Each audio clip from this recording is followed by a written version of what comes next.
Hey folks, your old pal Dash V back again with another mod. This time I'm going to show you how to install external volume control into your newer Stern Spike 2 system. There are lots of different variations on this mod. There's lots of different kits that you can do that install in various ways.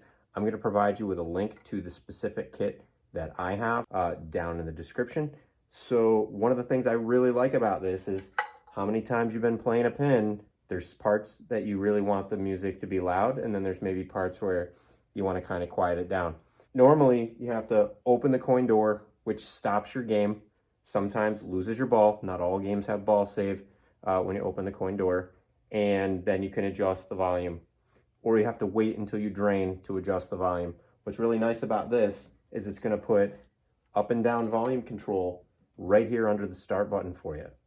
So before we get started, a couple things you're going to need. You're going to need to have a Phillips head screwdriver.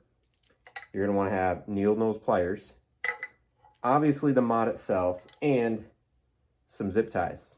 Now before you tear into this, you're going to want to have the power off, the glass removed, and the playfield lifted. Don't forget to eject your balls before you lift the playfield. Now if you want to know more details on how to pull the playfield glass and how to lift the playfield on a Stern Spike 2 game, please check out one of my other videos. I'll have a link down in the doodly-doo for how you can actually do that. So we're going to just jump right into the mod itself. Some of you that are more skilled may find that you don't need to pull the glass and lift the playfield. Awesome. Good for you. I'm just showing you my method. Plus, it's easier for me to work some better camera angles in if I've got everything all out in the open. So let's just tear straight into it. You'll notice on the front of the cab, there is a start button. And there's a black plain faceplate underneath the start button. So what we're going to actually do, we're going to remove that black faceplate and we're going to replace it. There's an octagonal plastic screw that we're going to turn counterclockwise. You may find at this point that you actually need an adjustable wrench just to get it started. It might be really on there tight, but you should be able to hand remove that and hang on to it, and then we can take the plate off. Next, you're going to want to take your volume control, and you are going to want to make sure that with this particular mod, you want to make sure that you have the red cable facing upward.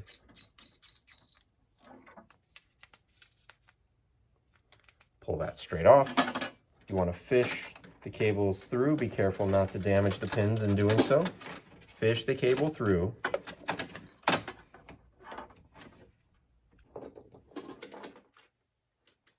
Now you're going to loop this part back through.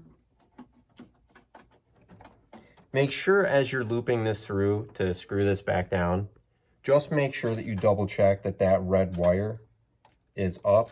Take a look on the front, make sure the rocker is pointing straight up and down before you screw this back down and tighten it up.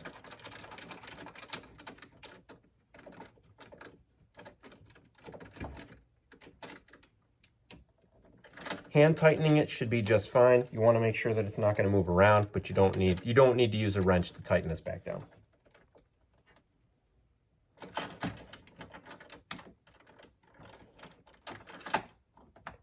Double check that you don't accidentally, it's really easy to bump this start button and pop it out. If it does, just push it back in and turn it clockwise and it will go back in place. So, all right, that is that part of it. Now for cable management, there's a white clip here that I'm just gonna go ahead and couple that into.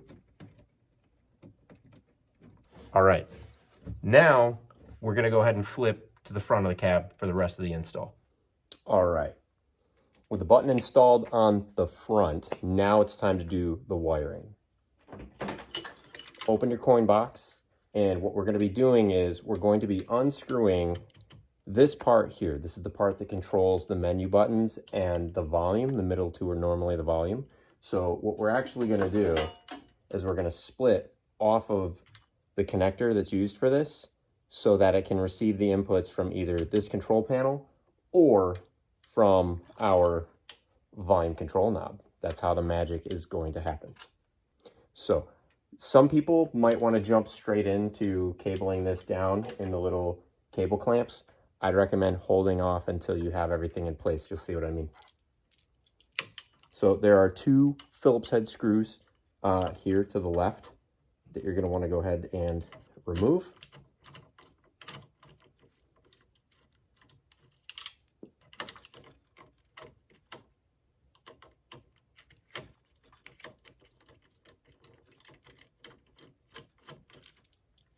That is fairly simple. Now you'll notice that there's a brown connector that plugs into this part here. That should pop straight out just like that. At that point, the controller is free to be just in your hand.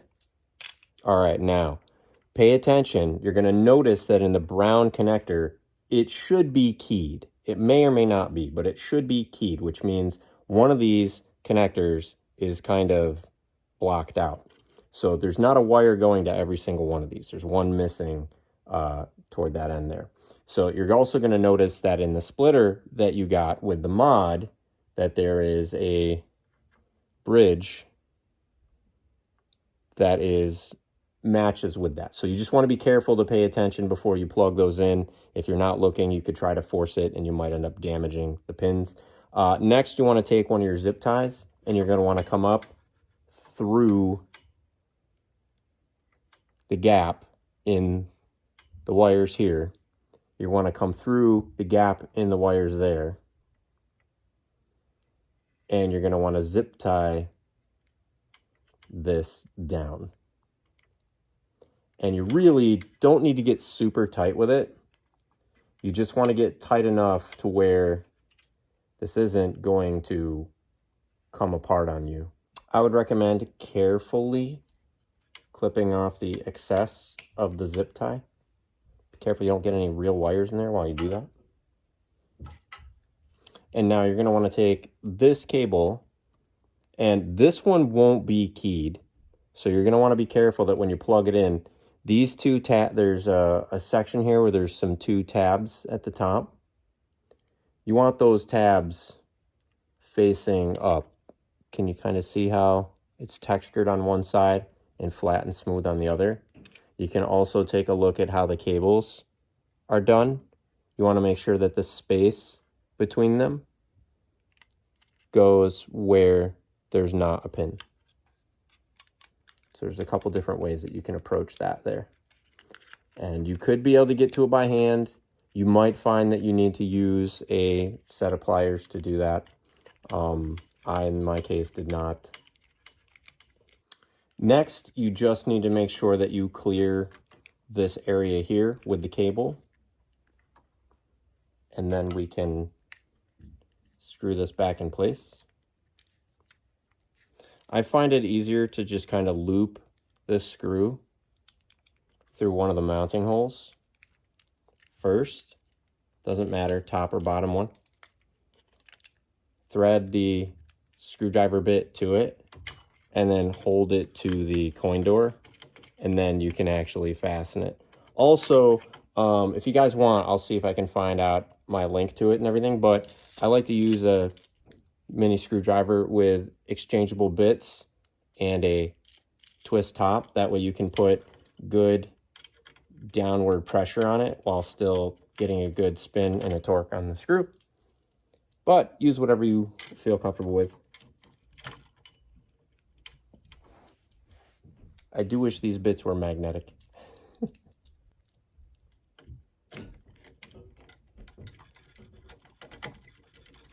There we go.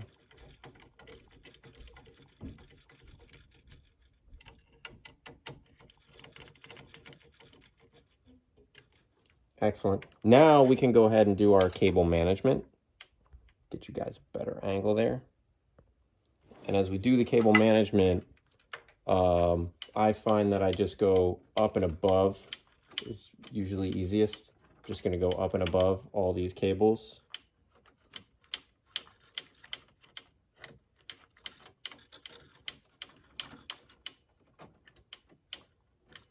And then there's a cable management connector right here that I'm going to try to get into, but In this case, it looks like that's going to be a pain. So I will just try to zip tie this in place. I'm not going to get too down in the weeds. The main thing is that you want to make sure like that. You don't want to have loose cabling here. So I'm going to go to this cable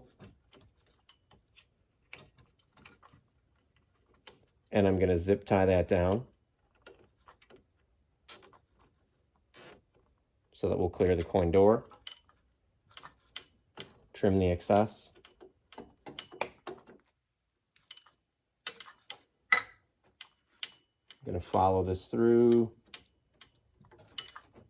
You want to make sure that you got enough slack to where you can give the coin door some good swing before you really fully commit to those zip ties.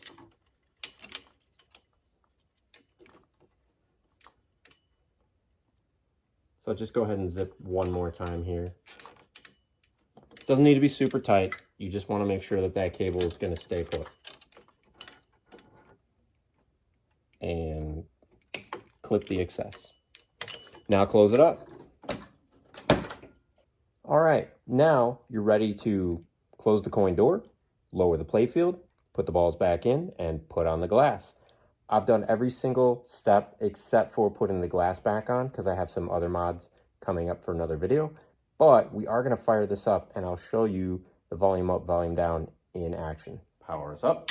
While this is powering up, I want to ask you guys, what are some of the favorite mods that you've applied? What are some of the other alternate mods for volume control that you've seen, or tutorial videos that you've done or that you've seen others do that you think are really, really cool that we should check out?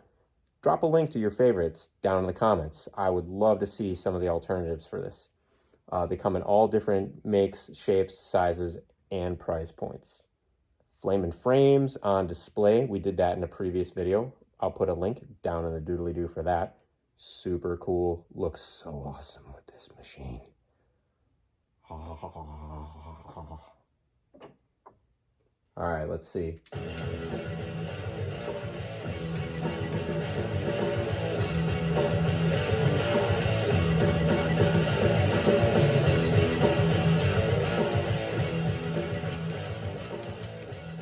Works. Godzilla is coming this way! Breaking news. Godzilla has been spotted coming out of the ground in Tokyo.